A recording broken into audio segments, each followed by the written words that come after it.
What if I told you the way you type your lyrics changes how Suno sings them? I know, it sounds weird, but it's true. The actual characters you put in your lyrics, the letters, the dashes, the repeats, they directly affect how the AI singer delivers each word. And most people have no idea this is happening. Here's the problem. By default, Suno reads your lyrics like a flat script. But real singers, they don't sing every word the same way. Sometimes they stretch certain words for emotion, or they chop some words for rhythm, and that difference is what makes a real performance feel alive. And today, I'm going to show you how to get all of that in your Suno tracks, just by typing your lyrics a bit differently. Let's start with the first one, stretching long notes. This one is for emotion. It turns a flat lyric into a held, dragged out, powerful moment. The way you do it is simple. You take a word and you place hyphens between the letters of the syllable you want to hold longer. Each hyphen here tells Suno to stretch that sound out. Here are the lyrics I'm using for this demo. Notice the words I chose to stretch. Waiting, no, home, alone. Those are the emotional anchors of the song. The words you'd naturally hold longer if you were singing this yourself.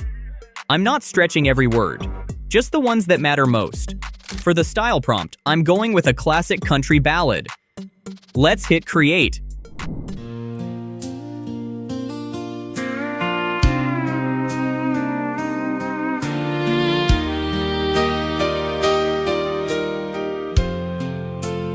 I'll be waiting at the door.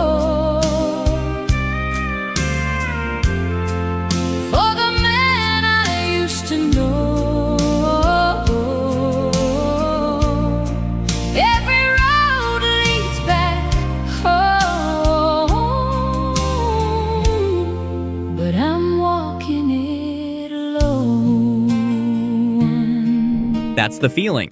Listen to how she holds no. That's not a singer hitting a note. That's a singer leaning into a note. Same with home and alone. Those stretched words carry the entire emotion of the chorus. That's what country ballads do. And now Suno does it too.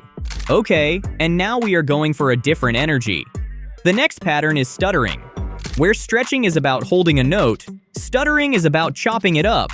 You take a word and you repeat the first letter, or even the whole word, to create that fast, glitchy, autotune-style chop. This is the sound you hear in modern electronic pop and hyperpop tracks. The vocals get chopped, repeated, glitched on purpose. It's a deliberate effect. Here are the lyrics for this demo. Look at what we're doing. For the word neon, that's a letter stutter. The word I'm here, auto-tune chop. Feel the bass, feel the bass, feel the bass. That's a whole word repetition stutter. Different stutter techniques on different words. For the style, I'm going with a hyperpop influenced electronic pop sound. Let's generate. Neon lights and I'm awake. Feel the bass, feel the bass, feel the bass. Take me higher than before. Forevermore. Hear those stutters? Neon. That's not a glitch in the audio. That's the singer deliberately chopping the word. I'm same thing. And the repeated feel the bass line gives it that hypnotic, looped energy. This is the modern electronic pop sound, and you can build it right into your lyrics. No post-production needed. Okay, 2 down, 1 more to go. The third pattern is melodic spelling. This one's fun. It's that catchy sing-along moment where the singer literally spells out a word in the song. Think of it like turning a word into its own little hook. Each letter becomes a separate note. Suddenly, you've got a melody people can chant along to. K-pop loves this technique. Pop-punk loves this technique. Anywhere there's a big chant-along chorus, you'll find spelled-out words. Here are the lyrics. See what's happening? Each spelled word becomes a melodic moment. Star isn't just letters, it's a 4-note hook. Same with love and baby. For the style, I'm going with a K-pop track. Let's hear it. That's what you are. You shine bright no matter where you are. LOVE is the only way.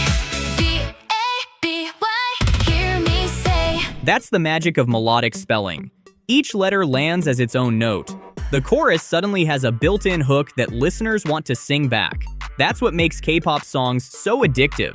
Those little spelled-out moments stick in your head for days. The same trick works in pop-punk, anthems, dance pop, anywhere you want a memorable sing-along moment.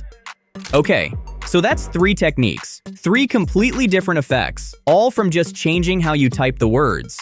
But here's where most people mess this up. This trick is dose sensitive. You can't stretch every word, you can't stutter every line, you can't spell out every chorus. If you do, the effect disappears. These techniques work because they're emphasized inside your lyrics. Like bold text in writing, one bold word in a sentence stands out. But if you bold every word, nothing stands out anymore. Same idea here. Which brings us to where this trick can fall apart. First, overuse. The biggest one. If you stretch or stutter every line, Suno either ignores the symbols or the vocal turns into a glitchy mess. Use these techniques on keywords only. Second, fast tempos. Stretching needs space. At 160 BPM, there's no room to hold a note. The song is moving too fast. Third, dense lyrics. If you've packed 30 syllables into a short line, there's no time to stretch any of them. And fourth, genre mismatch. You wouldn't put a hyperpop stutter in a soft acoustic folk song. It would just feel wrong. So, how do you get this right? Just follow these 4 simple rules. 1. Use sparingly. Pick the most emotional words in your song and stretch those. Pick the most rhythmic words and stutter those. Pick your hook and spell it out. Leave everything else normal. 2. Match the tempo. Stretching works best at slow tempos under 100 BPM. Stuttering can work at any tempo but really shines at faster ones. Pick the technique that fits your song's energy. 3. Match the genre. Stretching is for country, soul, ballads. Stuttering is for electronic, hyperpop, trap. Spelling is for K-pop, pop-punk, sing-along hooks. Stay in the right world. 4. Test variations. Generate your song 2 or 3 times with different placements. Sometimes Suno will land the effect perfectly, sometimes you'll need another take. Your best version might be 1 generation away. Alright, let's put everything together into one final example. We're going to do a modern indie pop track. Indie pop is perfect for this because it pulls from everywhere. It can be emotional like a ballad, energetic like electronic pop, and hook-driven like K-pop. All 3 of our techniques fit naturally inside it. For the style prompt, I have this here. And here are the lyrics with all 3 techniques layered in. Notice the layering. The verse opens with stuttering on walking to set a rhythmic, modern energy. Then we stretch holding on for an emotional dip. The pre-chorus uses word repetition with tell me, tell me, tell me to build tension. And the chorus combines spelling, home and alive, with stretching on me for the emotional payoff. 3 techniques. 1 song, each placed where it has the most impact. Let's hit generate. Walking through the city at night, counting all the reasons it'll be alright. I keep holding on, holding on tight for the feeling I know I'll find. Tell me where you are. Looking for you near and far.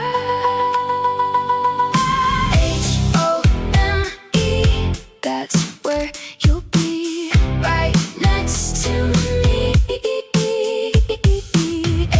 ALIVE, that's how I feel when this love is real. That's the difference. The vocal isn't flat anymore. The singer isn't just reading, she's performing, stretching the emotional words, chopping the rhythmic ones, spelling out the hooks for that sing-along feel.